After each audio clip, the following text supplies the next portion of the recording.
더불어민주당 김종인 대표 결국 어제 대표직을 유지하겠다고 입장을 밝히면서 한 3일간의 아슬아슬했던 더민주 상황은 일단 봉합이 됐습니다.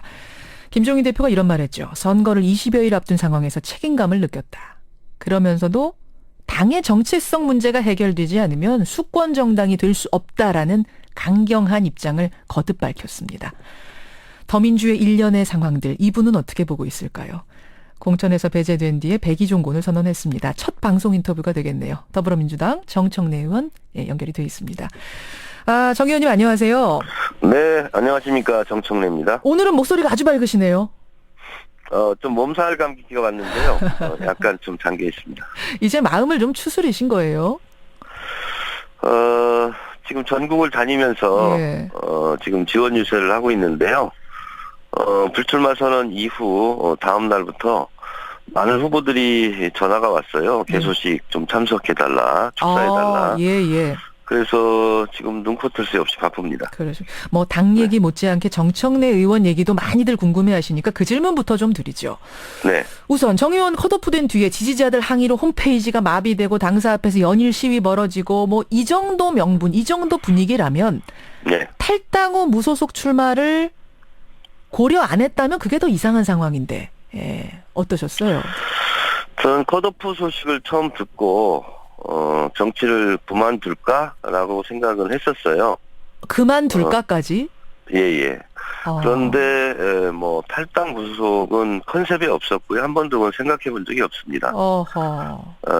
왜냐하면 제 사전에는 이혼과 탈당은 없다. 이게 어떻게 보면 인생의 좌우명 같기도 하거든요. 이혼과 탈당은 없다. 네. 아니 그렇지만 마음 안 맞으면 할 수도 있는 거 아닙니까? 탈당? 아니 저는 그런 생각을 해본 적이 없고요. 그런데 이제 제가 집권하고 있으면서 한 40여 분의 국회의원들이 전화를 하셨어요. 왜요? 저 때문에 선거운동을 못 하겠다. 출근 이사 나가면 말을 들으려고 하지도 않고 정청래 어떻게 할 거냐. 그리고 정청래 컷오프 됐는데 무슨 낯으로 선거운동 하려 하느냐. 그러면서 지역 사무실, 캠프 사무실로 또 선거운동 다니면 막 계속 그런 항의를 받아서 못할 지경이다 하고 울상을 짓더라고요. 저는 그래서 이 정도인가? 이렇게 생각도 했지만, 어쨌든 저는 무소속 탈당을 생각해 본 적이 없고, 이분들이 너무 안 됐더라고요. 그래요. 그래서, 좀 마음을 빨리 추스려야 되겠다. 그리고 이분들의 피해가 없도록 하겠다. 이런 생각이 좀 들었고요. 더군다나 리얼미터 조사 발표가 저를 굉장히 충격적이었어요. 어떤 거였죠? 5.5% 당 지지율이 빠졌다는 리얼미터 조사였어요. 당 지지율이 훅 빠졌다라는 그 조사 있었습니다.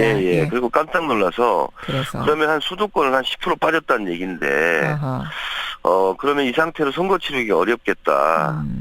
그래서 나라 빨리 기운 차리자 이렇게 생각했습니다. 알겠습니다. 근데 홍창성 공관위원장한테 정청래 의원이 왜 컷오프 됐습니까? 라고 저희가 방송에서 한번 질문한 적이 있었어요. 그랬더니 그분이 정청래 의원이 좋은 분이지만 막말에 있어서는 트럼프급 챔피언이다 이런 말을 해서 큰 논란이 되기도 했는데 아니 뭐 나오신 김에 그 답 주시겠습니까? 홍창선 위원장은 그렇게 말씀하시면 안 되고요. 제 명예에 관련된 문제인데요. 컷오프 되기 이틀 전에 저한테 전화를 하셨습니다. 그리고 다른 사람한테는 전화 한 통도 안 했는데 정 의원한테는 한다. 근데 정 의원 한 것이 그게 무슨 막말이냐. 말도 안 된다.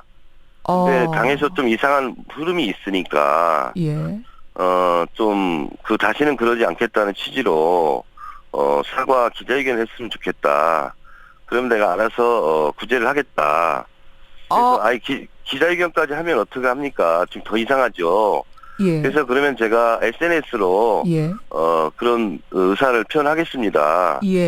그래서 제가 했는데 그 이후로 하시는 말씀이 완전히 다른 거죠. 그렇게 하시면 안 되죠. 저는 이제 이 이야기는 몰랐네요. 그러니까 컷오프 되기 전에 전화를 직접 해서 사과 기자회견을 하면 구제의 기회를 주겠다 이런 언급이 있었다고요? 네, 그렇습니다. 그래서 사과 SNS에 올리셨던 거 저 기억나거든요. 그래서 나왔던 SNS입니까? 네네네. 그러면 결국 기자회견 안 했기 때문에 컷오프 된 건가요? 아니, 그건 아니고요. 어쨌든 기사에 났으면 좋겠다 그래서 알겠습니다. 저는 기자회견을 굳이 하지 않아도 SNS에 그걸 표현을 하면 예. 기사화가 당연히 되니까 그렇게 하겠다 그랬더니 알았다 그러면 그렇게 그렇게 하셔라. 예. 그렇게 해서 이제 한 건데요. 알겠습니다. 지금 와서 생각해 보면 그 본인의 앞뒷말이 하루 이틀 사이에 바뀌는 거죠. 본인이 저를 트럼프로 얘기했다는 것은 본인 스스로 막말을 하신 거죠. 제가 어떻게 인종차별주의자, 극우주의자입니까? 예, 지금 뭐 백의종군 선언을 했지만 그 부분에 있어서는 확실하게 좀 짚고 가야겠다. 그렇습니다. 잘못된 건 잘못된 거다. 그 얘기를 하시는 거예요. 정청래 의원 만나고 있습니다. 자, 그런데 지난 며칠간 당 상황이 백척간두까지 갔었습니다. 이 비례대표 네네. 선발 방식이 문제가 됐던 건데 예. 애초에 원안 보고서는 SNS에 이런 글 쓰셨어요. 더민주주의는 당원이다. 비례대표 추천 기본 상식으로 돌아가자. 사람들이 염치가 있어야지. 좌시하지 않겠다. 원안에 어떤 문제가 있었다고 보신 겁니까? 일단 대한민국이 법치국가고 모든 국민은 법을 지켜야 되지 않습니까? 그렇죠. 당의 헌법인 당원이라는 게 있습니다. 예. 당원에 위배되고는 아무것도 할 수 없거든요. 근데 A, B, C 이렇게 칸막이를 하는 것 자체가 당원 위반입니다. 그리고 중앙위원회는 당 비대위보다 높은 의결기구거든요. 예. 근데 중앙위의 표결권을 침해한 거거든요.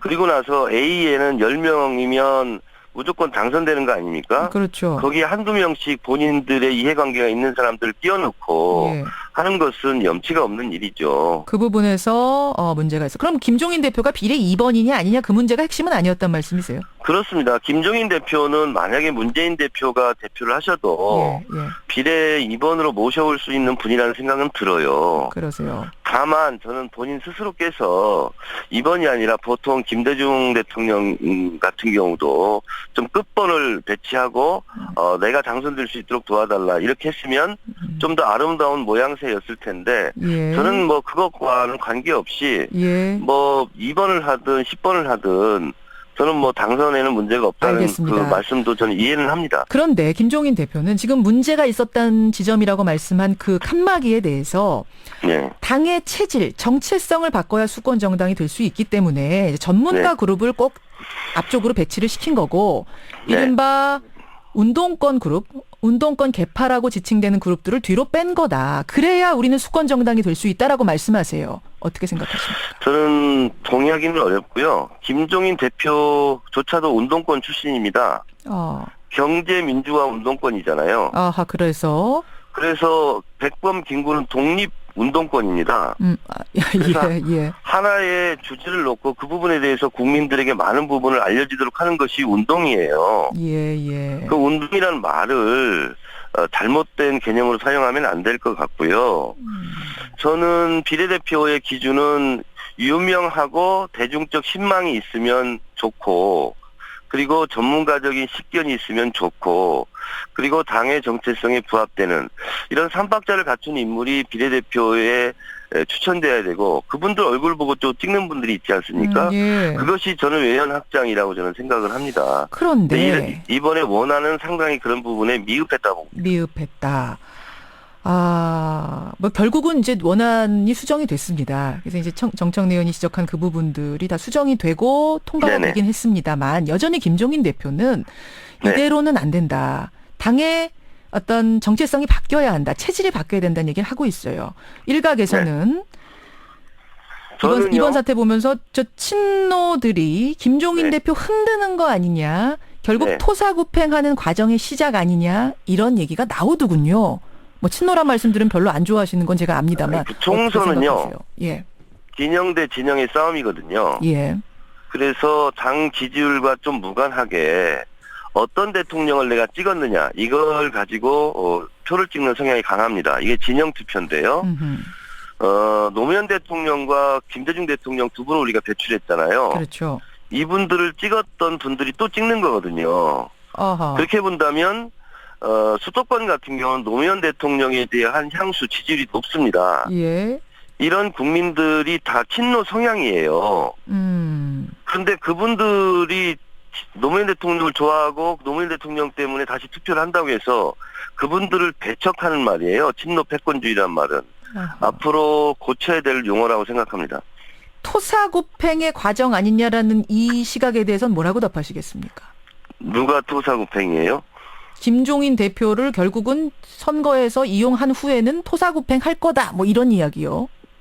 저는 그 말에는 답변하지 않겠습니다. 답변하지 않겠다는 말씀은 논할 가치가 없다 이 말씀이신가요? 지금 총선을 앞두고 그런 말을 하는 것 자체가 아하.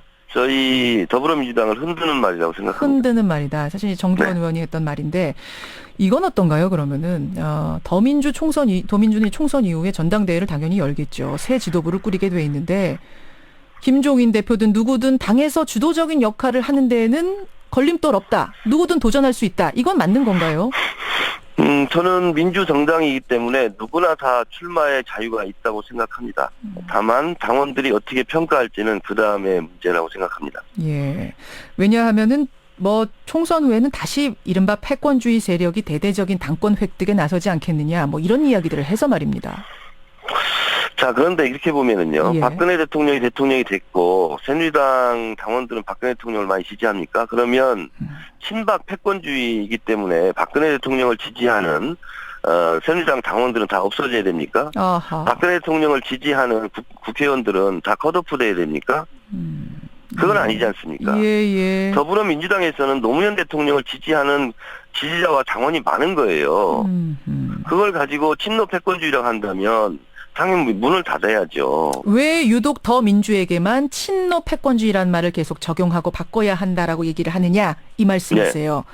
예, 새누리당도 친박 패권주의를 그러면 청산해야죠. 알겠습니다. 정청래 의원 만나고 있습니다. 지금 청취자 질문도 많이 들어오는데 9072님은 다른 당 얘기입니다만 새누리당 공천 사태를 어떻게 보고 계시는가 이 질문 주셨네요. 매우 민망하게 지켜보고 있습니다. 민망하세요? 어떤 점이 그렇게 민망하십니까? 대한민국의 헌법 가치 1조 2항, 예. 대한민국의 주권은 국민으로부터 나온다는 민주주의 정신, 헌법 정신을 정면으로 위배하고 있는 반헌법 공천 사태라고 저는 생각합니다. 반헌법 공천 사태. 왜 이렇게 됐다고 보십니까? 이게 친박 패권주의죠. 이것이. 그것보다는 진박 패권주의라고 볼 수가 있겠네요. 어허. 박근혜 대통령을 중심으로 한 박근혜 대통령의 친위 부대들의 저는 민주주의 쿠데타 사태라고 저는 생각합니다. 김무성 대표가 사실은 상향식 공천을 계속 얘기했던 건데 이게 끝까지 관철이 결국은 어려웠던 건가요? 저는 처음부터 유승민 원내대표 사태 때부터 김무성 대표의 어정쩡한 자세, 비겁한 태도를 보면서 앞으로 쭉쭉쭉 계속 박근혜 대통령 꼼짝 못하고 밀릴 것이다 라고 저는 여러 매체에서 예측을 했었고, 김무성 대표는 결국 박근혜 체제 안에서는 차기 대권 주자가 되기 어려울 것이다 라고 제가 여러 차례 언론의 인터뷰 때마다 말했는데 그것이 현실화되고 있는 것 같습니다. 결국 그럼 차기 대권 주자는 누가 되는 겁니까? 김무성 대표는 되기 어렵다. 지금 박근혜 대통령의 권력이 시퍼렇게 살아있는 한 그것은 언감생심 꿈꾸지 못할 현실이다. 저는 이렇게 보고 있습니다. 알겠습니다. 정 의원 이제 좀 방송 출연 자주 하시는 거죠? 가끔 부르면 하겠고요. 기회에 말씀드리면 저도 컷오프 돼서 그냥 농담으로 SNS는 덕컷당 더민주 컷오프 동지를 만들어서 지원 유세하겠다 그랬는데 제가 이름을 정했어요. 뭔가요? 이름을 뭘로 할지는 아직 확정되지 않는데 불쌍한 유세단이나 아니면 십자가 유세단, 더 크로스 유세단 이렇게 해서 떨어졌지만 공천에서 배제되고 컷오프되고 했지만 당을 위해서 헌신하고자 마음먹고 있는 그런 분들을 모셔서 여러 선거운동 지원 유세를 할 작정이고, 알겠습니다. 저는 당을 지키는 문지기가 돼서 도둑도 못 들어오게 하고 또 가출하려고 하는 분들을 설득하는 그런 문지기 역할을 계속하겠습니다. 여기까지 말씀 듣죠. 고맙습니다. 네, 감사합니다. 더민주 정청래 의원이었습니다.